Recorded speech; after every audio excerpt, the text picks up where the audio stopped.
আমি শুনি এখানেই বলেন একটু। আমরা শিক্ষক, আমাদের কি ন্যূনতম সম্মান নেই স্যার? আমাদেরকে ওখান থেকে নিয়ে আসছে যে প্রধান উপদেষ্টা কার্যালয় নিয়ে আপনাদের সাথে আলোচনার করে একটা সিদ্ধান্ত দেওয়া হবে, সেই কথা বলে নেওয়া হচ্ছে। এখানে এনে পুলিশ বক্স আমাদেরকে ডাকতেছে, আমরা সেখানে যাচ্ছি না। এখানে রাস্তায় বসে আমাদেরকে যে আলোচনা করলো, আমি এটা আমাদের শুভদৃষ্টি দেখতেছি না।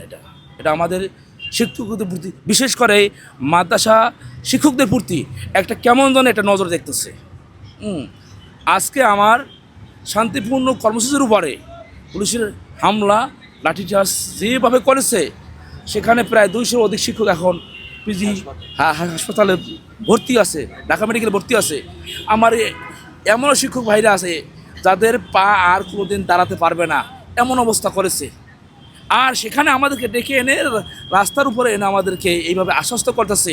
অতএব এই আমাদেরকে বলে যে কথা আশ্বস্ত করার জন্য নিয়ে আসলো, এবং যা আমাদের ক্ষেত্রে ঘটলো বর্তমানে, এর প্রতি আমি তীব্র নিন্দা জানাই এর প্রতি। এবং এটা কোনো পজিটিভ মনে করি না, এটা সম্পূর্ণ নেগেটিভ।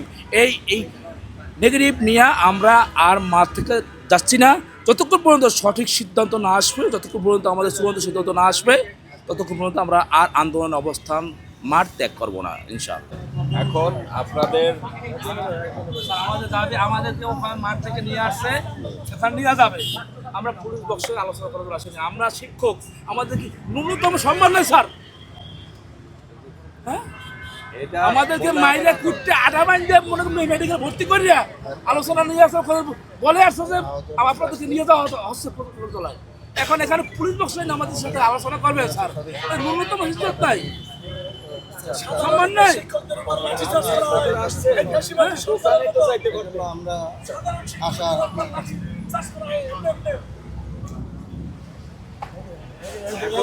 আমি শুনি এখানেই বলেন একটু কি বিষয়। আমাদের সভাপতি ভাই আছে, সারা বাংলাদেশের শিক্ষকদের, উনি হচ্ছে সভাপতি, উনি আপনার সাথে কথা বলবেন।